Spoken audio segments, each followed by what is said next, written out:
Hey everyone, welcome to Logan's Mosh Pit. Glad to have you here. Do me a favor and please subscribe if you haven't already. I know what you need, some more rock and read. Today you will get to hear chapter 5 of No Regrets by Ace Frehley from Kiss. Let's find out what happens next. July 17th, 1970. In the wake of Woodstock, the entire music business was gripped with what could best be described as festival fever. Multi-act shows, sometimes lasting a few hours, stretching out over days, were all the rage. This being the height of the Vietnam War, themes of brotherhood and peace typically were attached to the proceedings to give the whole thing an air of nobility. Really, though, it was the music that mattered. The summer of 1969 had been a blast. I got into the hippie scene in a major way. Drank a lot of wine, smoked a lot, a half dozen different girls. Everything was loose and easy, and relatively safe. By the following summer, though, things seemed to have changed a bit. I noticed some of my friends had modified their habits when it came to dealing with mind-altering substances. Instead of just lighting up a joint, they'd drop some acid. A few had even started shooting dope. Heroin, frankly, scared the out of me. Always did. Even at the height of my use, I stayed away from heroin. Partly because I didn't like needles, but also because I honestly thought it might kill me. As for LSD, well, that was spooky as well. Probably had something to do with my bad glue trip and the scary psychosis that went along with it. I knew enough about acid to know that it could really with your mind, and not just in the short term.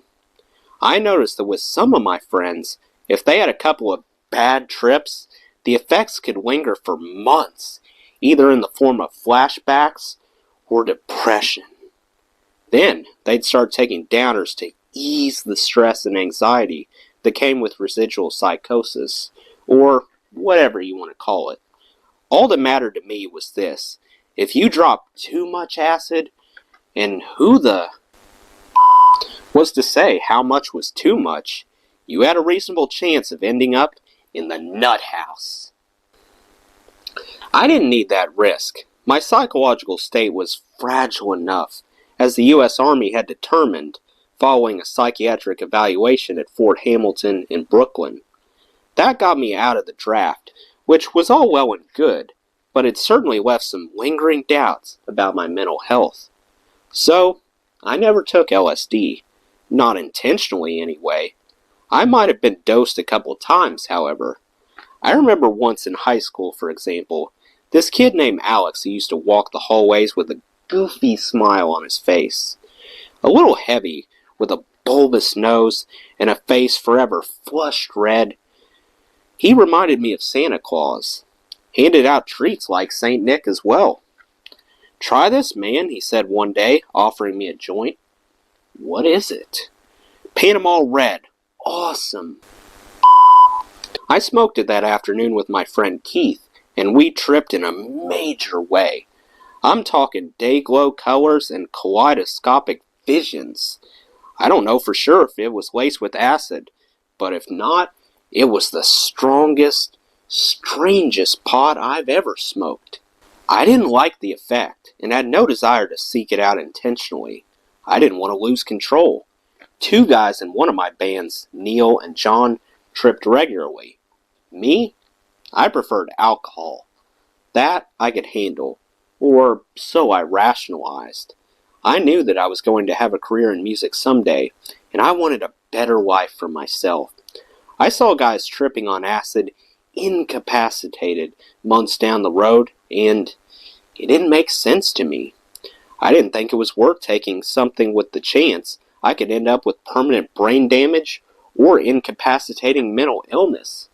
The irony, of course, is that eventually I wound up with both, despite abstaining from heroin and acid. It wasn't worth rolling the dice when I wanted to accomplish bigger things. For better or worse, naively or not, that was my line in the sand. Instinctively, I realized I had to remain clear-headed enough to take advantage of whatever opportunities came my way. There is a reason I chose the persona of the spaceman when I joined KISS. I believe wholeheartedly in cosmic intervention. Everything happens for a reason.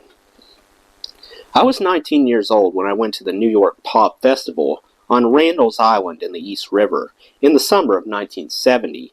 This was yet another mini Woodstock, with an amazingly eclectic lineup of musicians that included Mountain, Steppenwolf, Jethro Tull, Grand Funk Railroad, Richie Havens, Sly and the Family Stone, Dr. John, Van Morrison, and Eric Clapton. Oh, and one other person, Jimi Hendrix. The whole thing was kind of surreal. You have to remember, for a kid like me, who used to walk around Roosevelt High with a copy of Are You Experience under his arm, seeing Hendrix was like a Catholic getting to meet the Pope. Hendrix was nothing short of godlike. By the summer of 1970, unfortunately, Hendrix was nearing not only the end of his career, but the end of his life. Within 2 months, he'd be dead. Still, on that day at Randall's Island, the last concert he'd ever perform in New York, he seemed at the peak of his powers, a living, breathing guitar hero. I went to the show with some friends I used to hang out with at Poe Park, a little spot in the Bronx where Edgar Allan Poe lived out his final years, and where the bohemian crowd around Fordham University used to gather. I once organized a concert for one of my bands there, but we separated shortly after we arrived. They were content to get high and listen to music with the masses. I wanted to get closer. This had become a habit for me. Just as I had managed to sidle up to Murray the K a few years earlier at the RKO Theater, I suddenly found myself inching toward the stage at Randall's Island. Maybe it was because I looked like a rock star, even if I wasn't one at the time. I was tall and skinny, with hair that went halfway down my back. I wore lemon yellow hot pants, a black t-shirt adorned with a snakeskin star, and checkered Vans sneakers. I fit in with the performers, more so than the crowd. As the day went on, I kept my eyes on the entrance at the side of the stage, and I started to notice that some of the guys who had performed were walking out and watching other bands. In those days, things were pretty laid back. They didn't distribute official passes or laminates to the band members and road crew. If you belonged there, you just went about your business. Most people abided by the rules. Not me. I watched musicians walking in and out, offering nothing more than a nod or a wave to security as they passed by. Then it dawned on me. I think I can get in there. So I walked up to the stage entrance, bold as, and looked one of the security guys right in the eye. He gave me a quick visual once-over, head to toe, and nodded approvingly. I returned the gesture, didn't even smile, couldn't break character after all, and walked on by. Just like that, there I was, backstage at the New York Pop Festival. Now, I had a dilemma. Watch the show from the best seat in the house right next to the speakers, or hang out backstage and try to chat up my idols. A little of both, maybe. Next thing you know, I was sitting at a cafeteria table with John Kay, the lead singer, songwriter, and guitar player for Steppenwolf. We only talked for a few minutes, and it was cordial enough, but as John got up and walked away, he passed the security guard and pointed back at me. I couldn't quite hear him, but I could read his lips. Who is that guy? Not wanting to attract attention to myself, I slipped out of the room, exited the backstage area, and took a more discreet position in a hallway between the stage and the dressing rooms. It was all very loose and informal. And let's be candid, a huge percentage of the people involved with the show, from performers to roadies, were high, were stoned, were tripping, or drunk. I figured as long as I didn't cause any trouble, no one would bother to kick my ass out of there. This proved to be true. I fit in so well that after about 45 minutes of hanging out, somebody came over to me and said, "Hey man, what band are you with?" I shrugged my shoulders, trying to play it cool. "I'm not with any band. I'm just hanging out." The dude smiled a half-baked smile. "You ever work as a roadie?" "A few times." This was true if you considered setting up your own equipment to be roadie work. "Cool," he said, gesturing for me to follow. "Let's go." We walked down a hallway, through a curtain, and onto the stage, where I proceeded to set up drums for Mitch Mitchell, the vaunted drummer for the Jimi Hendrix Experience. I couldn't believe it.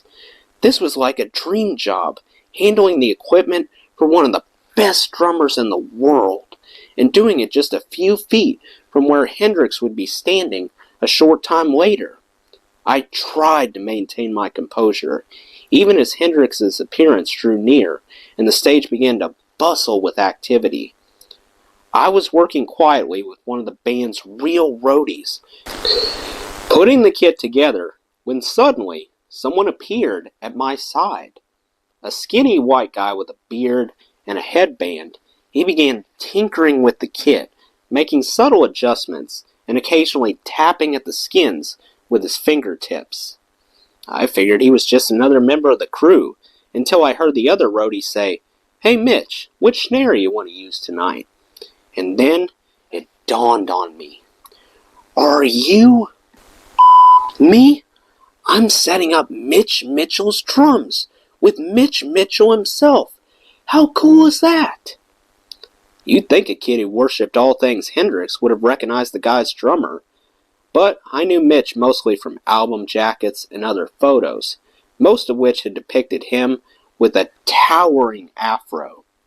Apparently, he had opted for a style change shortly before the New York Pop Festival. I stopped everything and dropped the smooth facade. "Mr. Mitchell," I stammered.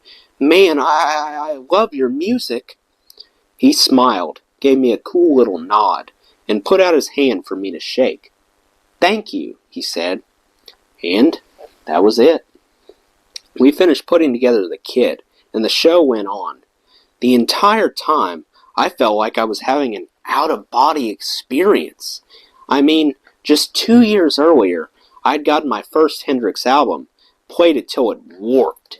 Now here I was, at the side of the stage, just a few feet from the man himself, having helped set up the equipment for his drummer. It was almost like I was part of the show.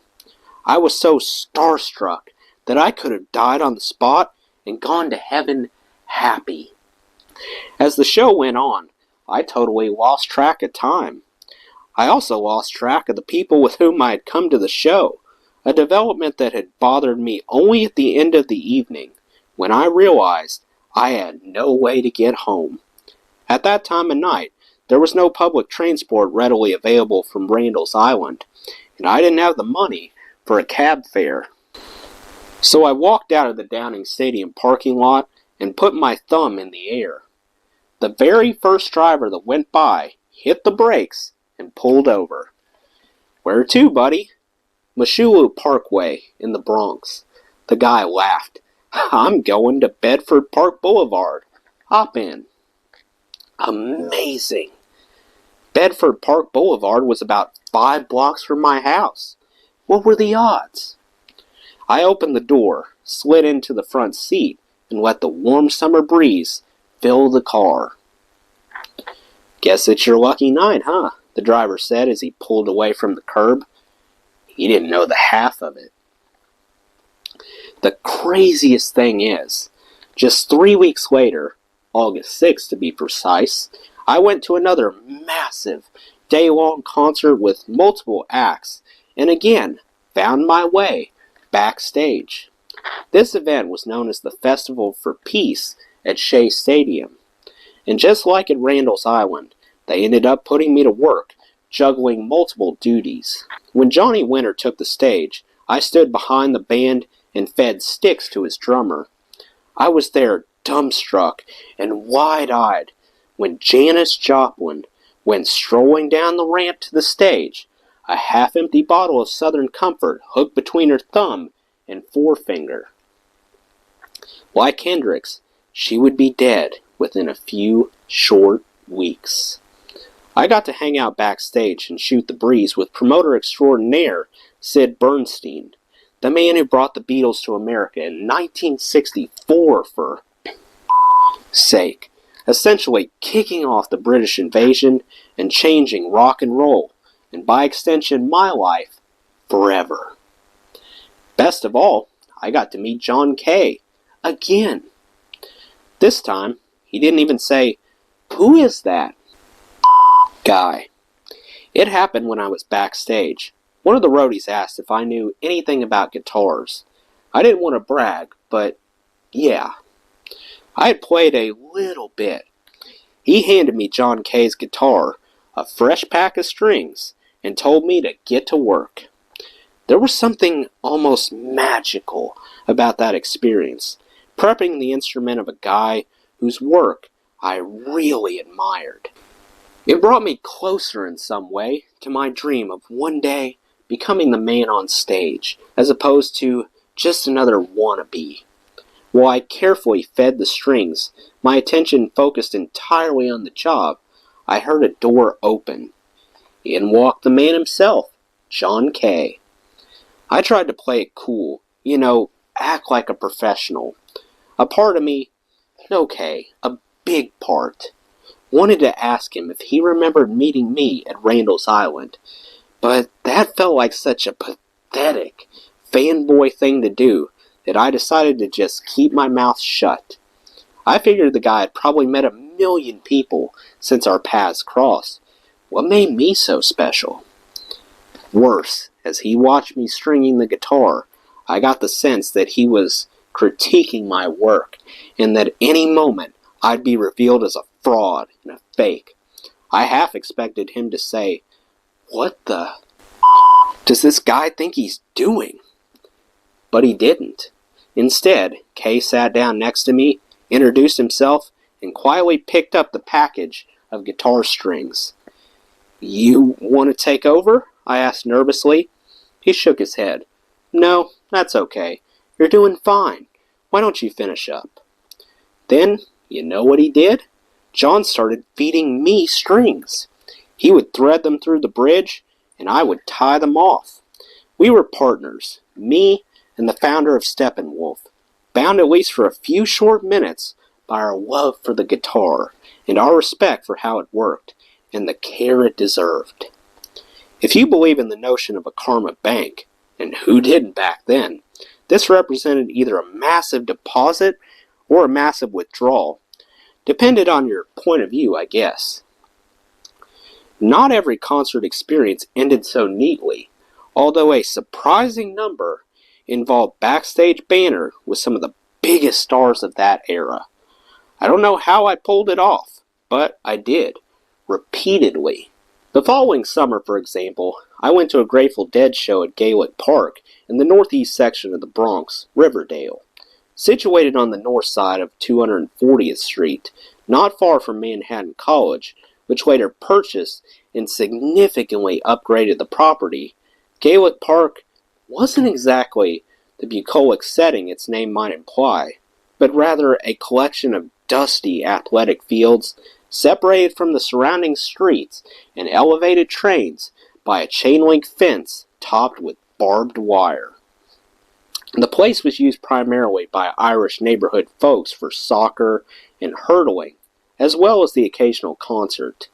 Usually, they were smaller, more intimate affairs, involving Irish folk bands, but once in a while, especially in the early 70s, more ambitious ventures were undertaken, like the Grateful Dead. This particular show occurred on August 26, 1971. It was my first Grateful Dead show, and I certainly got into the spirit of things, drinking buckets of alcohol and smoking enough to qualify, at least for the day, as a deadhead. No acid, though. As I said, I left that to the pros. Somehow, yes, I ended up backstage again. As usual, security was lax, and I just wandered around, looking and acting like I belonged. Soon enough, an opening occurred, and there I was, hanging out with Jerry Garcia. I know, you're probably thinking that I'm stretching credibility at this point, but it all happened. Seriously, I have no reason to make this up. For a while there, I was the Zelig of the American rock scene, popping up randomly alongside the biggest stars in the business. I don't remember the exact details of my meeting with Jerry. Instead, I recall dreamlike bits and pieces of a trippy conversation. I can hear myself asking Jerry, "How's it going, man?" And I can see him standing there smiling through that beard. "Good, man, good. We're taking it to the people tonight." I think I might have thrown a "right on, brother" back at him. Jerry was exactly as advertised, a laid-back hippie who seemed less like a rock star than a guy you'd see strumming his guitar outside a subway station, case open, bumming for quarters. He was a god at the time, but you'd never have known it by watching him. Even on stage, he was content to just stand there and jam. His demeanor no different in front of 10,000 fans or 100,000 than it was when he played in Bay Area coffee houses. You have to admire that about him. The guy was genuine. The weirdest thing about that day was not my meeting with Jerry, however, but the way it came to a close. At some point in the evening, after many hours of drinking, I passed out. When I woke, it was 4 o'clock in the morning. I rolled over and looked across the Gaelic Park lawn, which had been utterly crammed with people just a few hours earlier. Now, though, it was almost empty. And by almost, I mean I was the only person there. Not another soul.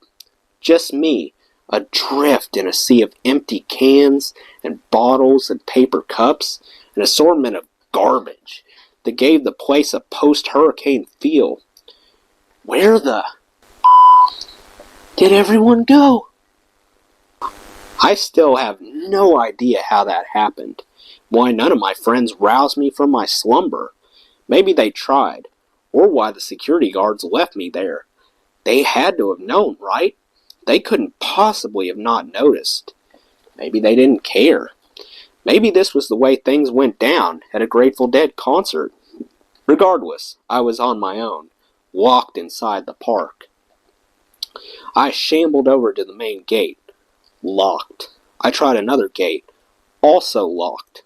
Very quickly, I came to the realization that I was either going to spend the rest of the night outdoors, sleeping on the lawn, or I was going to have to climb over the fence.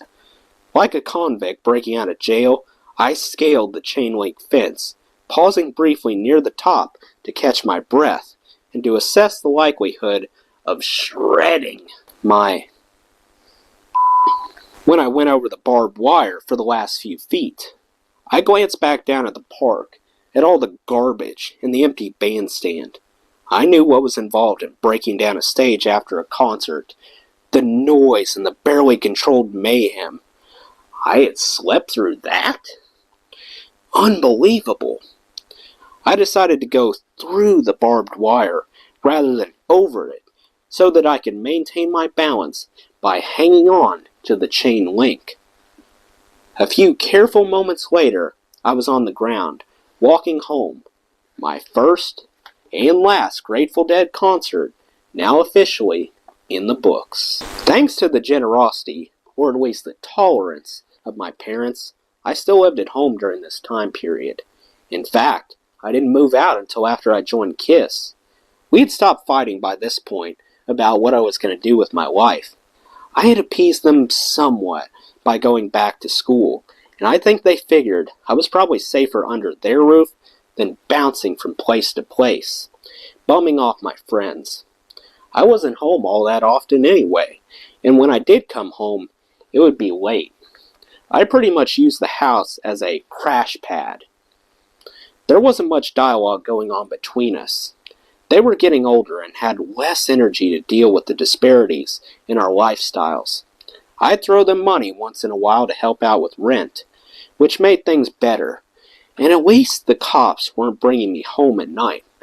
It could have been worse, and Mom and Dad knew it. Basically, I just tried to keep the peace. Any insanity, or at least most of the insanity, I tried to keep outside the house. All of my energy went into playing music. I was in multiple bands at any given time, juggling gigs, rehearsals, sometimes playing 2 different venues in a single night. I did whatever I had to do to make some cash and hone my craft. If that meant throwing on a tux and playing a wedding or bar mitzvah, then that's what I did. If it meant driving up to Kutcher's or one of the other resorts in the Catskill Mountains and playing for families on vacation, then I did that. There was dignity in all of it. Sometimes there was fun to be had too. The Catskill gigs represented my first taste of the road life, and I didn't find it unappealing. The Jewish girls up there loved us, and we loved them, although I'm not sure how their parents would have felt had they known what went on after hours. We'd go up for a few days or a week, serve as the house band, get free room and meals, and a small stipend for our efforts. Not bad at all. It was like a free vacation, with girls and alcohol and great food. All we had to do was play a couple sets per night. That could get a little tricky, blending material that wouldn't offend parents with the stuff we really wanted to play. But the same was true when you played weddings. I always managed to sprinkle in an assortment of songs that I liked, a cross-section of popular music from Creedence Clearwater Revival, the Beatles, and Stones, along with more album-oriented rock from Led Zeppelin, Cream, Grand Funk Railroad, and Hendrix. Mostly songs you'd hear on the jukebox, punctuated with edgier, harder stuff. Once in a while, the resort manager would give me a hard time, but I was always able to talk my way through it. The thing is, there was no way that I could get up on stage and not play at least some of the music I really loved. I knew too much about the music scene, about what really mattered, to play nothing but top 40 covers. I was at the Fillmore East in 1969 when Led Zeppelin made its first New York appearance. Incredible, though, as it might seem now, they opened for Iron Butterfly that night and absolutely blew the headliners off the stage. I can still see half the crowd walking out, disillusioned midway through Iron Butterfly's set. No reason I couldn't play Whole Lotta Love for the folks at Kutcher's. They'd get over it. The most professional and polished and overly ambitious of the bands with which I played in those days was undoubtedly Moly Mo. The name of the band, as I understood it, though I've never verified, was taken from a Portuguese word that could loosely be translated to mean music of the forest. I also recall one of the guys in the band saying the name was an African word for an instrument used during sacred tribal initiation ceremonies. So, who knows? Either way, totally 60s, right? I didn't know what to expect the first time I showed up to rehearse with these cats at their loft on Canal Street in Lower Manhattan. Conceptually speaking, Moly Mo was an odd little hippie band that modeled itself after Jefferson Airplane. We had 2 lead singers, one male, Tom Ellis, one female, Christine Murphy, who alternated at the microphone. It was totally out of character for me, unlike anything I had ever done before, and to be honest, it didn't interest me much. But they had written some good songs, and as a result had landed solid management and a speculative recording deal with RCA Records. I remember how exciting it was the first time we went into the RCA building in Midtown to put together our demo, walking into the very same studio where Frank Sinatra had recorded. If you care about music, that kind of history is palpable. You can feel it the moment you enter the room. I was 20 years old and trying to become a professional musician. Working with Moly Mo was as close as I'd ever been.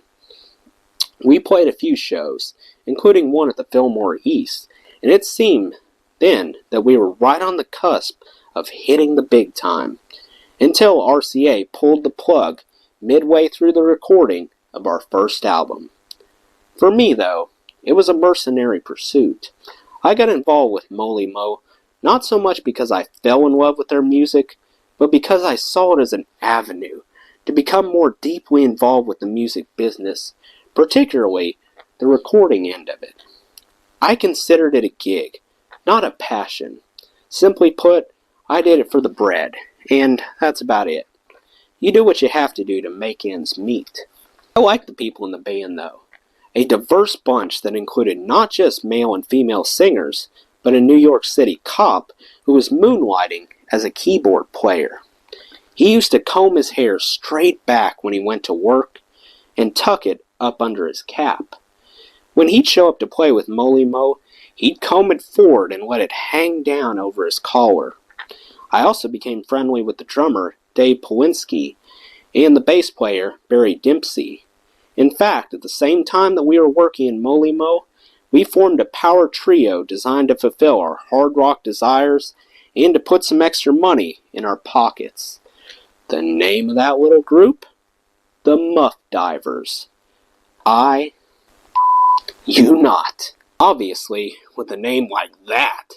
And I forgot which one of us came up with the name, or why we thought it was appropriate, although you can probably guess. We weren't particularly concerned with commercial success or the likelihood of securing a record contract. We just wanted to play hard, fast rock and roll. Moly Mo played only original material, so it was limited in scope. I had been in top 40 cover bands before, playing songs people recognized, and so had Dave and Barry. So when Moly Mo wasn't working as much and we all needed extra bread, we went out. Any chance to play was alright by me. The name of the band, the venue, the size of the crowd, or even the size of the paycheck, all irrelevant. I try to treat every performance in every dive club as if I were headlining Madison Square Garden. Arrogance was not part of my makeup. If anything, I was insecure. I never considered any gig to be beneath me. If someone wanted to pay me, even if it was just a few bucks, and people were willing to listen, even if their numbers barely reached double digits, then I was more than happy to give them my best effort. Some nights, naturally, were more memorable than others, though not necessarily because of anything that happened on stage. There were the occasional bar fights, for example. They're unavoidable when you're playing in holes with loud, drunken customers challenging you for the crowd's attention. Usually, they ended benignly, with barely a punch being thrown. Once in a while, though, the band was equally loaded, and when that happened, it didn't take much to provoke a violent disagreement. There was the time in Paterson, New Jersey, when I was invited to sit in with Tommy Doyle's band because they were short a guitar player for the night.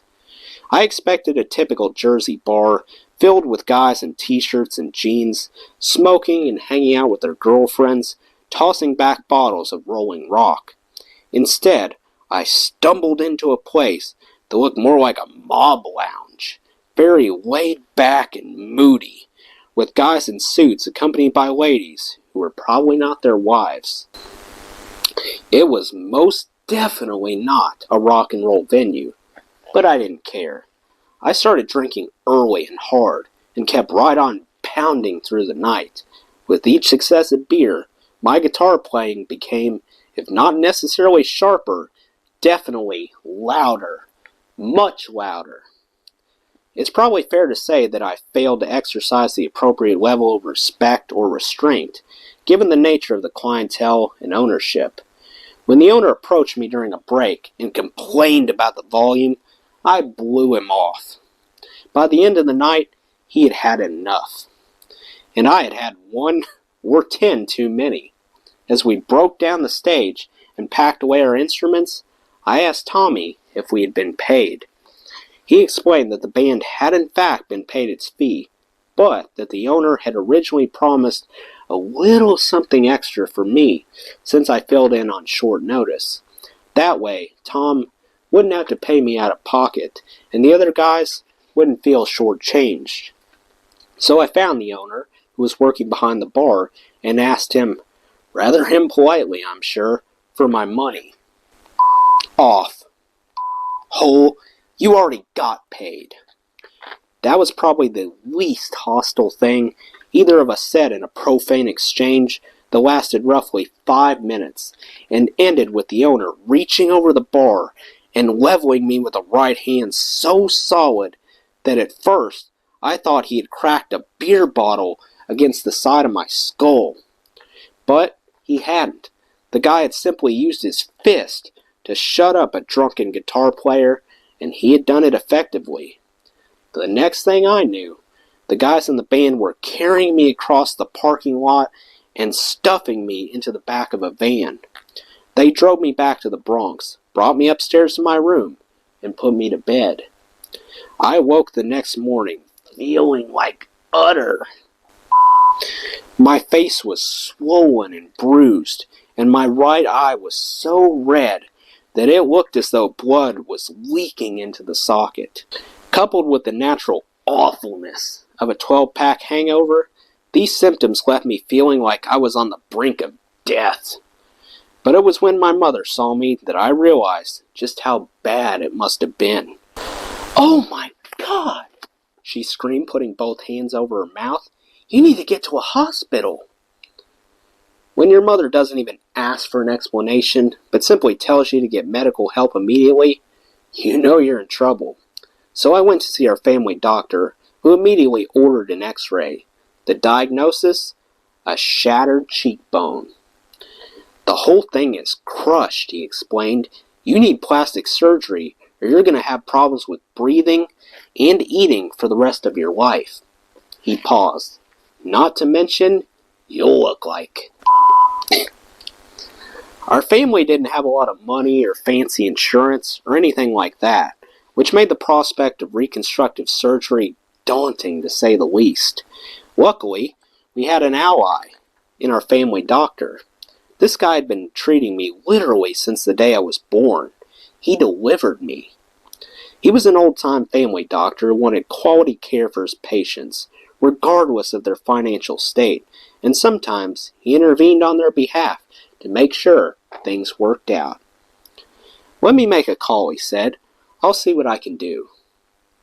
He did plenty, arranging for the services of a Park Avenue plastic surgeon named Dr. Lane, with whom he had gone to medical school. This guy was top-notch, one of the best reconstructive facial surgeons in the city. He specialized in putting people back together, people who had been battered in automobile accidents or victimized by violent crime. The doc took my case for practically nothing.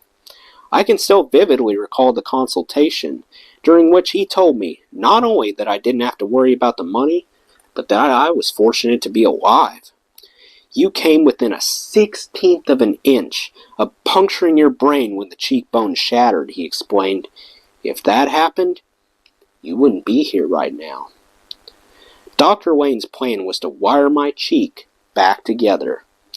It was a complicated, tedious procedure, and one with significant potential for error, which scared the out of my family.